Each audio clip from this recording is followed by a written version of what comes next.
ભાઈઓ ફરવા જવાનું થાય છે, તમારું શું કહેવું? હા ડોલે લદાખ જઈએ. તારી હાથ પેઢીમાં કોઈ ખેતર બહાર ગયું છે તે લદાખ જેવું છે? લદાખનું બજેટ સાંભળ્યું છે? લદાખ વાળી બેંકોક જઈશું, એની માનો મસાજ કરાવીશું. શાબાશ બેટા. એટલે આવશે નાગાના વિસ્તાર આખો દાડો ઇન્સ્ટામ ભજન મેલતો હશે ને તારે બેંકોક જવું છે મસાજ કરાવવા?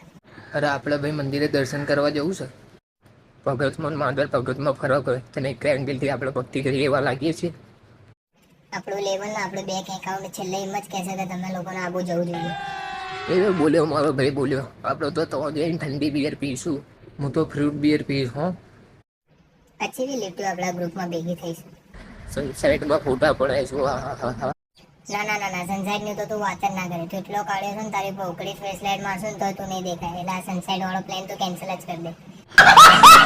ઓહો શું વાત છે, આ તો ફરીથી લુખા ગેંગ ભેગી થઈ છે. બસ કાકા આબુ જવાની વાત થઈ રહી છે.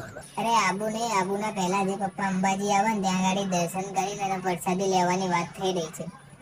તો બેટા યાદથી આપણી પણ પ્રસાદી લેતા આવજો. હા તો અંકલ હાફ લાવીએ કે ફૂલ? 5,000 મારા ગૂગલ પે કરો. બે મારા ભાઈ પૈસા તને તો ખબર જ છે ને મારી પરિસ્થિતિ કેવી ચાલે.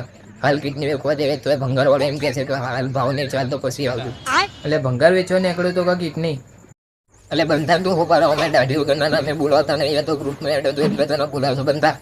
એટલે મને 100 રૂપિયા પોકેટ મની હાલે છે, મને ખબર છે ઓછી પડશે, પણ મારા ઘરવાળા એમ કહે છે કે તને દાઢી આવશે એમ પછી જ કે તને 1000 રૂપિયા આપજો. ફકીશન તો તમારે એક કઈને આવવાનું નહીં હતું તો શું કરવા મને ગરમ કરીને ઠંડુ મેળ દેવો? ખબર પછી એક કઈ આવવાનું કીધું ને તો એકાદાને ચપ્પુ ઘાલ દે એમ. બરોબર છે.